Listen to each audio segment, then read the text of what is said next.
सो जी हम लोग आ गए हैं ग्लेशियर पे और ये है ट्रक जिस पे हम लोग आए हैं।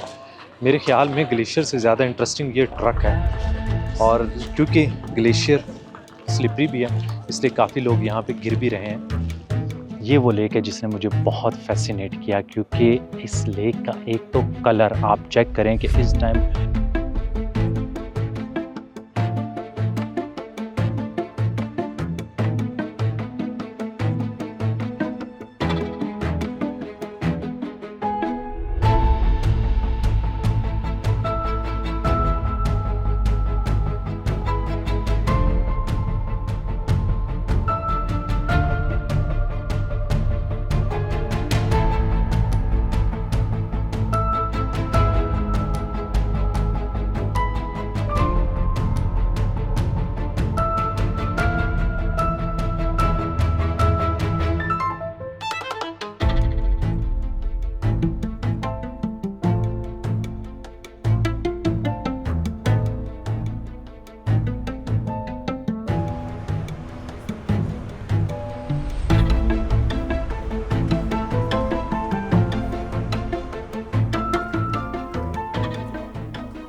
अस्सलाम वालेकुम everyone and welcome back to the channel from Calgary. पिछले 2-3 दिनों से मैंने कैलगरी में रेस्ट किया है और अगला अपना रूट फाइनल किया है। जैसे कि आपको पता है कि जब मैं कैलगरी पहुंचा था तो आपने देखा कि जेस्पर और बैंफ का पूरा एरिया नॉर्थ वेस्ट टेरिटरीज़ में जो वाइल्ड फायर हुई थी उसकी वजह से इतना स्मोक था वहाँ पे कि वो सारा एरिया ऑलमोस्ट फुल कवर्ड था स्मोक में, हार्डली कुछ नज़र आ रहा था। तो इसलिए मैंने प्लान किया कि मैं यहाँ पे कैलगरी आऊँगा, कुछ लोगों से यहाँ मिलूँगा। ये है पीछे अज़लान जिस फैमिली के साथ मैंने स्टे किया हुआ था और अभी यहाँ से निकलते हैं और इंशाल्लाह वापस जाएंगे बैंफ की तरफ और फिर बैंफ से कोशिश करूँगा कि तकरीबन कोई हाफ वे पॉइंट आता है जहाँ से पिएतो लेक, बो लेक और उसके अलावा कोलंबिया आइस फील्ड्स, ग्लेशियर्स वगैरह हमें नज़र आएंगे। तो वो एरिया देखने के बाद कोशिश करूँगा कि शाम तक मैं वापस बैंफ की तरफ आ जाऊँ। तो बस निकलते हैं यहाँ से और आपको लेके चलते हैं बैंफ वापस। ओके, अल्लाह हाफिज़। You wanna go with me or no? No? We will have lots of bugs. इसको बग्स का बड़ा शौक है। बिस्मिल्लाहिर्रहमानिर्रहीम। सुब्हानल्लाज़ी सख़्ख़र लना हाज़ा व मा कुन्ना लहू मुक़रिनीन व इन्ना इला रब्बिना लमुनक़लिबून। या अल्लाह पाक खैर खैरियत से हमारा आज का दिन भी गुज़रे और बहुत अच्छा गुज़रे। तो बस देखते हैं जी, आज मौसम बेहतर है, थोड़ी बहुत स्मोक फिर भी है क्योंकि आसमान उस तरह से ब्लू नज़र नहीं आ रहा, लेकिन पहले से बहुत बेहतर कंडीशन होनी चाहिए। बाकी जो फिर किस्मत में है।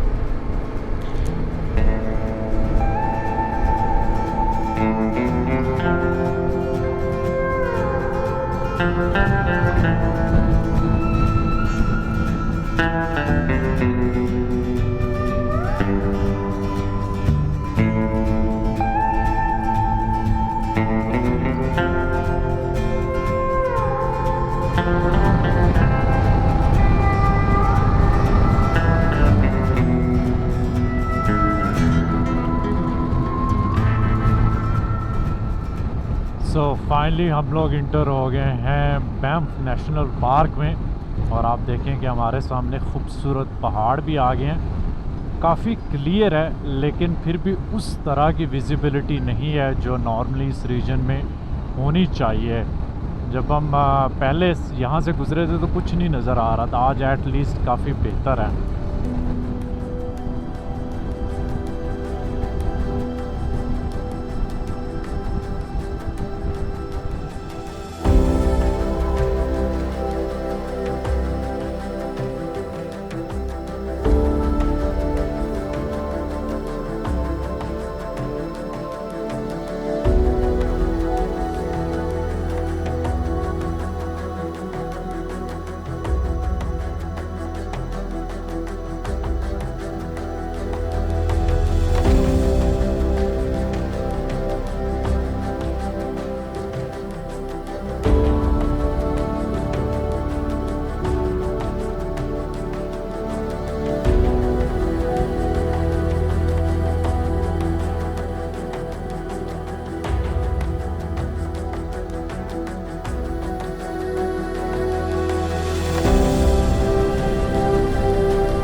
Hi, how are you?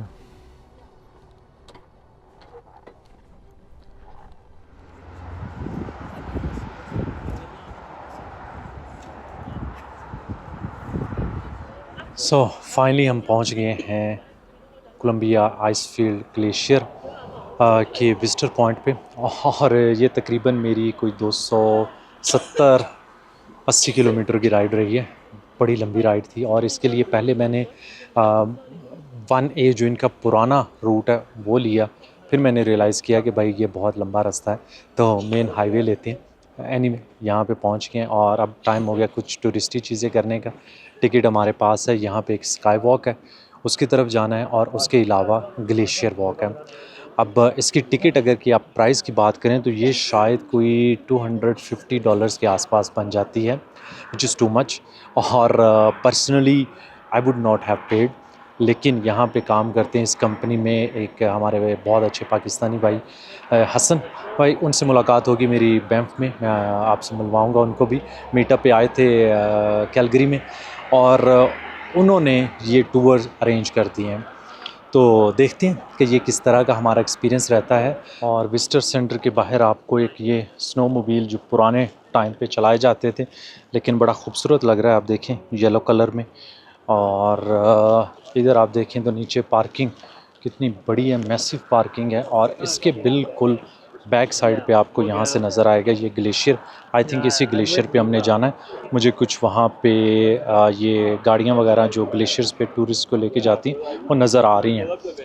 और इधर है अंदर इनका विजिटर सेंटर जो काफ़ी बड़ा है और काफ़ी इंटरेस्टिंग भी है। Thank you. देखिए पूरा यहाँ पे उन्होंने माहौल बनाया हुआ है। स्टारबक्स है, इसका हम बाइकआउट कर रहे हैं, तो नो कॉफ़ी। दिल तो मेरा कर रहा था कि यहाँ पे कॉफ़ी हो जाए। और अगर हम आगे जाते हैं तो यहाँ से मुझे टिकट भी मिल गया था, ऑनलाइन बुक किया हुआ था उन्होंने, तो यहाँ से उन्होंने मुझे फ़िज़िकल कॉपी दे दी। और यहाँ पे इन्होंने एक छोटी सी सोवेनियर शॉप, छोटी नहीं है ये, काफ़ी बड़ी लग रही है, सोवेनियर शॉप भी बनाई हुई है। उसके अलावा यहाँ पे कुछ खाने पीने की चीज़ें मिल जाती हैं, रेस्टोरेंट है यहाँ पे। इंटरेस्टिंग।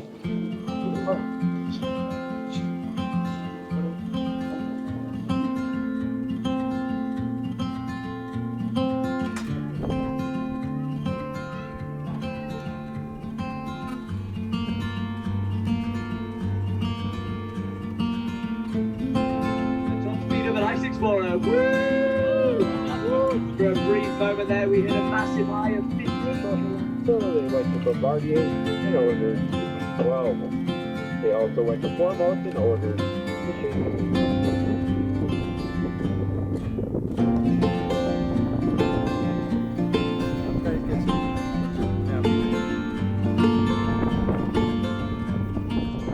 सो जी हम लोग आ गए हैं ग्लेशियर पे और ये है ट्रक जिस पे हम लोग आए हैं। मेरे ख्याल में ग्लेशियर से ज़्यादा इंटरेस्टिंग ये ट्रक है। 6 व्हील ड्राइव और इसके टायर आप चेक करें कितने बड़े बड़े टायर्स हैं। ये बना है 1990 में बता रहे हैं और तब से लेके अब तक इसमें कोई चेंजेस नहीं आई। सिमिलरली उसी तरह का ये आज भी आपको दिखेगा। तो यहाँ पे टूरिस्ट के लिए उन्होंने इस तरह के ट्रक्स बनाए हैं ताकि इनको ग्लेशियर्स पे लेके जाया जा सके। तो इस पे यहाँ पे आने में हमें लगे हैं, पीछे एक छोटा सा स्टॉप था, बस से उन्होंने वहाँ पे उतारा, उससे आगे जो है ट्रक मिल गया। तो ये तकरीबन 15 मिनट इस पे लगे हैं। अब आपने ऑलरेडी ग्लेशियर्स मेरी वीडियो में बहुत देखे होंगे, लेकिन अभी इस टूर में हमने किसी ग्लेशियर के ऊपर वॉक नहीं की। तो ये इन्होंने एक छोटा सा सेक्शन बनाया है जिसके ऊपर ये टूरिस्ट को लेके आते हैं ताकि टूरिस्ट जो है ना यहाँ पे वॉक वगैरह कर सकें। तो इधर आप देख रहे हैं ग्लेशियर का साफ़ सुथरा पानी आ रहा है ऊपर से, बिल्कुल क्रिस्टल क्लियर। और ब्लू कलर आपको नज़र आएगा क्योंकि ब्लू कलर एब्जॉर्ब कर लेते हैं जो हमारी आंखों को नज़र आता है। और बस मेरे ख्याल में इससे ज़्यादा कोई इंटरेस्टिंग चीज़ मैं आपको ग्लेशियर के बारे में यहाँ पे कुछ ख़ास नहीं बता सकता। ये इन्होंने एक छोटा सा सेक्शन बनाया हुआ है। तो अगर आपने यहाँ पे जैसे मैंने वाटरप्रूफ शूज़ पहने हैं वो पहने होंगे तो इजी है कि आप कहीं पे भी वॉक कर सकते हैं। अदरवाइज़ कुछ जगहों पे आपको थोड़ा सा ख्याल रखना पड़ेगा।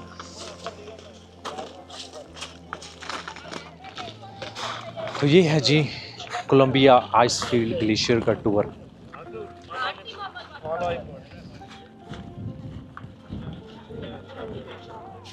और क्योंकि ग्लेशियर स्लिपरी भी है इसलिए काफ़ी लोग यहाँ पे गिर भी रहे हैं, तो ये थोड़ा सा ख्याल रखना होगा।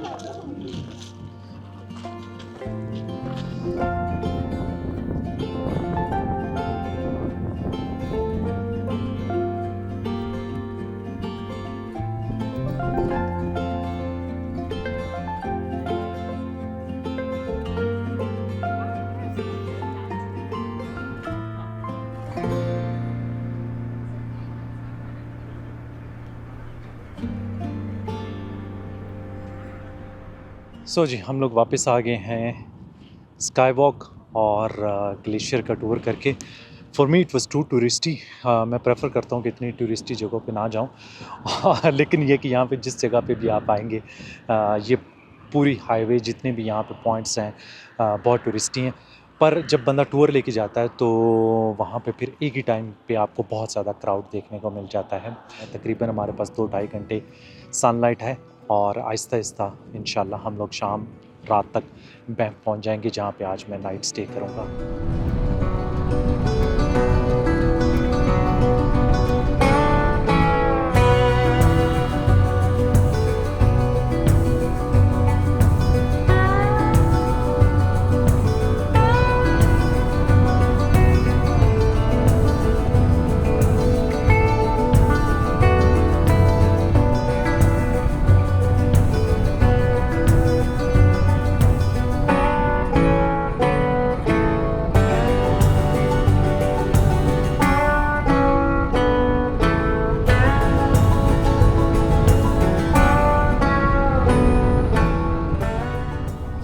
हम लोग पहुंच चुके हैं जी बैंफ में। तकरीबन 600 मीटर दिखा रहा है होटल का रास्ता।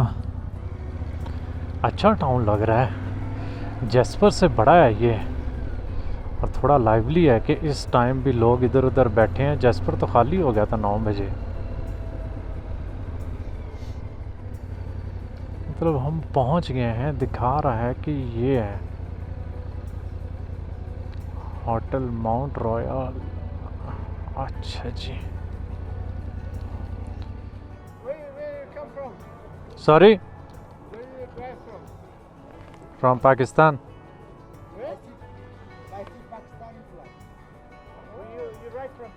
Yeah. Huh? Now flying to Anchorage. Yeah. अब ये सारे ड्रंक हैं, पता नहीं कहाँ से आ गए। ये होटल तो बड़ा लग्जरी है। हाँ जी। सो ये है जी हमारा रूम। इधर आप देखें लेफ़्ट साइड पे तो बड़ा ही खूबसूरत साफ़ सुथरा अच्छा वॉशरूम है और इधर सामने आपको नज़र आ रहे हैं जी 2 बेड। एक बेड पे हम आराम से कंफर्टेबली सो जाएंगे, दूसरे की हमें ऐसा ज़रूरत नहीं है। लेकिन अच्छी बात है, खुला बड़ा कमरा है। उधर इन्होंने कुछ खाने पीने की चीज़ें भी ला के रख दी हैं, कुछ फ्रूट्स वगैरह, और आई एम नॉट श्योर ये मिनी बार है ये क्या उन्होंने वैसे गेस्ट के लिए रखा हुआ है। और यहाँ पे टीवी और इस तरह की बाकी चीज़ें हैं।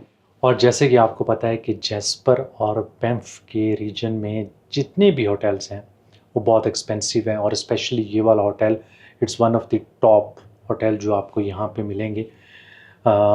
मैंने ये अपने लिए बुक नहीं किया, हसन भाई जिस कंपनी में काम करते हैं ये वही कंपनी आई थिंक इसको हैंडल करती है, तो उन्होंने ये बुक किया। तो बहुत शुक्रिया हसन भाई इसके लिए।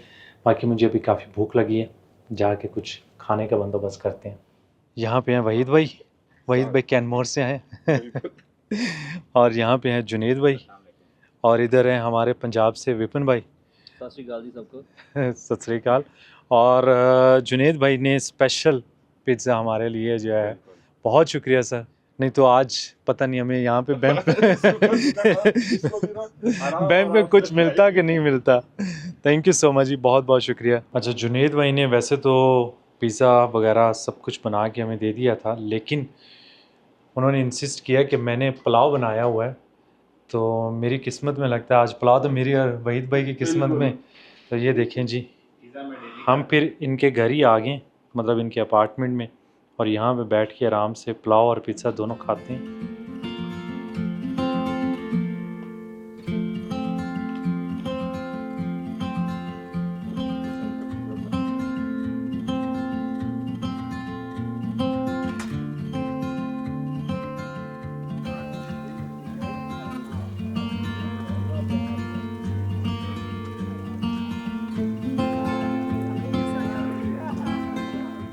सो जी फाइनली मैं कैनेडियन रॉकीज़ की उस आइकॉनिक लेक पे पहुंच चुका हूं जिसको देखने की मेरी बड़ी अरसे से ख्वाहिश थी, क्योंकि मैंने बड़ा कनाडा का कंटेंट देखा और हमेशा ये वो लेक है जिसने मुझे बहुत फैसिनेट किया। क्योंकि इस लेक का एक तो कलर आप चेक करें कि इस टाइम इतना blue colour, bright blue colour आपको नज़र आएगा, बहुत ही आला।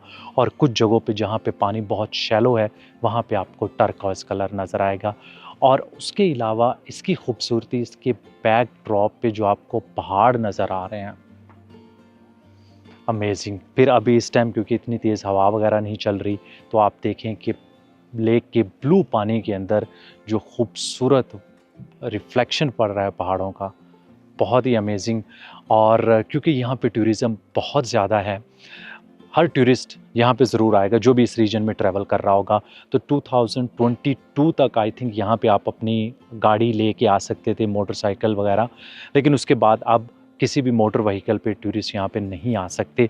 आपको लेनी होगी यहाँ पे शटल सर्विस, या वॉक करके या साइकिल वगैरह लेके आप आ सकते हैं। तो अनफॉर्चुनेटली मुझे अपनी रंगीली नीचे पार्क करना पड़ी और फिर ये शटल सर्विस लेके मैं यहाँ पे आऊँ। लेकिन ये लेक वर्थ कमिंग है, तो मैं नहीं चाहता था कि मैं इसको मिस करूँ।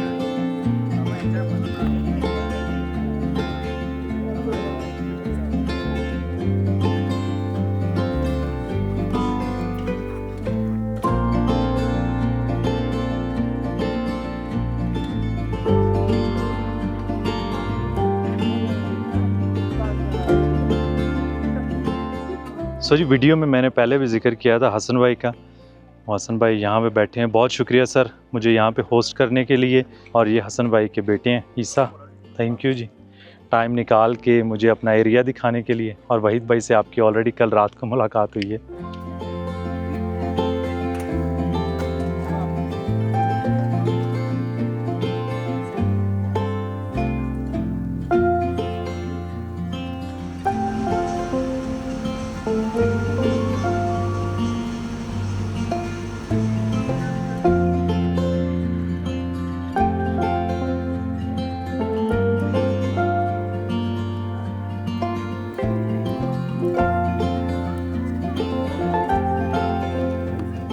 अगर आप कैनेडियन रॉकीज़ में आ रहे हैं तो देयर इज़ वन लेक जो आपको ज़रूर देखनी होगी। पीछे जो आप देख रहे हैं ये फेयरमाउंट होटल है और इसके साथ है लेक लुइस, प्रोबेबली यहाँ की सबसे फेमस लेक। टाइम हल्की हल्की स्मोक में छुपी हुई। जिस प्रॉपर्टी पे अभी मैं खड़ा हूँ ये फेयरमाउंट की प्रॉपर्टी है। यहाँ से आपको इस होटल का भी एक व्यू नज़र आएगा। बहुत ही बड़ा होटल बना हुआ है, लेकिन बड़ा लग्जरी और उसके साथ साथ बड़ा एक्सपेंसिव होटल भी है। और हम वॉक करते हैं इस एरिया की तरफ जहाँ पे आपको काफ़ी लोग वॉक करते हुए नज़र आ रहे हैं। ये लेक के साथ साथ वाला एरिया है।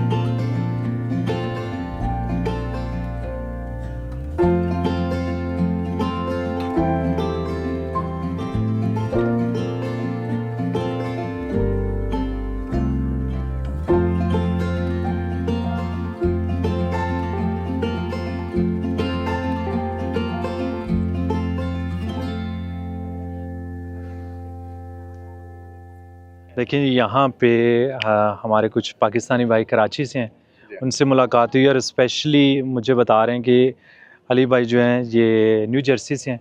तो बड़े दिनों से ढूंढ रहे थे जब से यहाँ पे आए कि मेरी बाइक कहाँ पे खड़ी हुई है। तो आप लोगों से मिलके जी बहुत खुशी हुई। बाकी आप कुछ बताना चाहें वीडियो में तो ज़रूर। अली भाई मैं तो आपको ये कहूँगा कि मैंने बाइक तो पाकिस्तान में चलाते थे, मगर last year I did not even know कि आप जो है ना मतलब you have a YouTube channel. तो मैं सर्च कर रहा था नांगा पर्वत पे जो है ना वो हाइकिंग करके कैसे जाए, तो आपकी वो वीडियो आई। तो मैंने फिर देखी पुरानी वीडियोस। तो मैंने कहा यार एक बंदा जिसको बाइक नहीं आती थी उसने शुरू करी, why not I do it. तो उसके बाद मैंने बाइक खरीदी है। I bought it in August last year. अच्छा और माशाल्लाह मतलब इज इंस्पिरेशन और वो बहुत शुक्रिया sir. You also. Thank you जी, बहुत अच्छा लगा मिलके ऐसे रैंडमली मुलाकात करने और में भी जी, अल्लाह थैंक यू ताला सो ने मच। मिलवाना था, और बल्कि वहाँ ज़्यादा रश था मेरे हिसाब से, ये आई थिंक इज अ जी, गुड जी। Spot to meet you.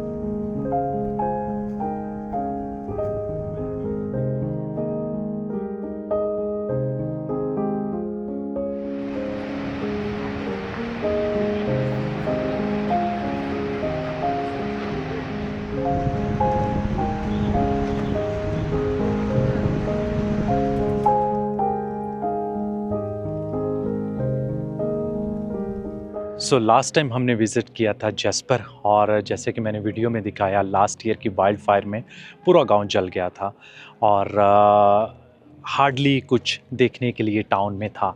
लेकिन Banff is a beautiful town और मुझे पर्सनली बहुत पसंद आया है। एक तो इसकी रीज़न ये है कि जो माउंटेन सीनरी आपको आसपास में देखने के लिए मिलती है वो बहुत खूबसूरत है, जिसकी वजह से बैंफ दुनिया में सबसे ज़्यादा विज़िट करने वाले माउंटेन रीजन्स में से एक है। और यहाँ की जो पॉपुलेशन है वो तकरीबन कोई 10-11 हज़ार के आसपास है, तो कोई बहुत बड़ा टाउन नहीं है, लेकिन टूरिज़म यहाँ पे बहुत ज़्यादा है और ये यूनेस्को वर्ल्ड हेरिटेज साइट है। अभी आप देख रहे हैं कि ये टॉर्कोइज़ कलर का खूबसूरत सा रिवर जिसे कहते हैं बो रिवर, पीछे हम इसी के साथ राइड करके जैस्पर की तरफ से आ रहे हैं, और कैलगरी के डाउनटाउन से यही दरिया गुजर के जाता है।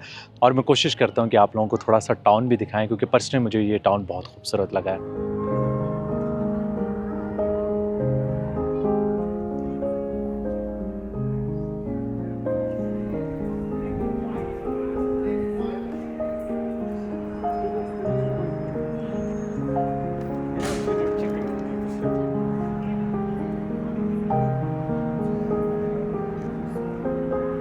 बैंफ टाउन में जब बंदा वॉक कर रहा होता है तो इट फील्स मोर लाइक कि आप किसी यूरोपियन अल्पाइन माउंटेन टाउन के अंदर घूम फिर रहे हैं, क्योंकि यहाँ पे जो आर्किटेक्चर आपको देखने को मिलता है वो बहुत सिमिलर है जिस तरह आप किसी स्विस, इटालियन या जर्मन छोटे माउंटेन टाउन के अंदर घूम फिर रहे हैं।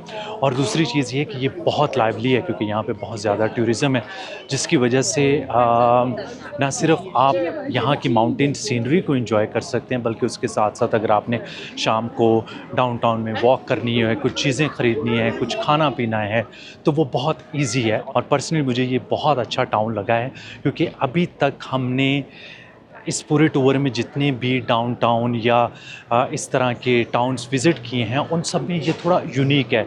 डाउसन सिटी थोड़ा डिफरेंट था, फिर उसके बाद बाकी जो हमने टाउन्स विज़िट किए हैं या इवन कि कैलगरी विज़िट किया है वो बड़ा टिपिकल है, जिस तरह आपको यूएस या कनाडा में बाकी टाउन्स नज़र आएंगे। तो अच्छा लगता है जब थोड़ी सी वेरिएशन वगैरह आए, आपको थोड़ा डिफरेंट कुछ देखने को मिले।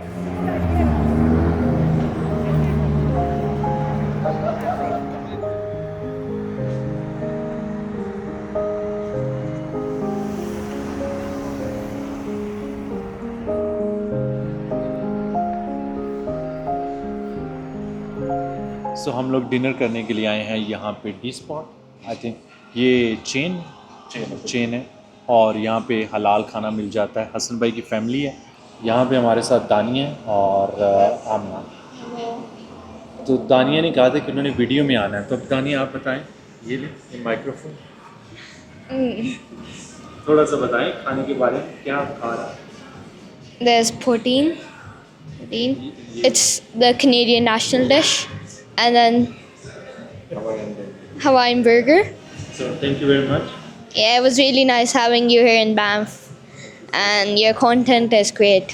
It's a dream coming true actually. Yeah. And we are so glad that you came to Banff. I never thought I'd actually meet you in person.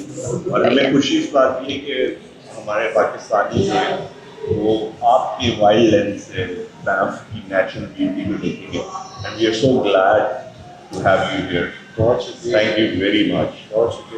Thank you. Thank you so much. Thank you.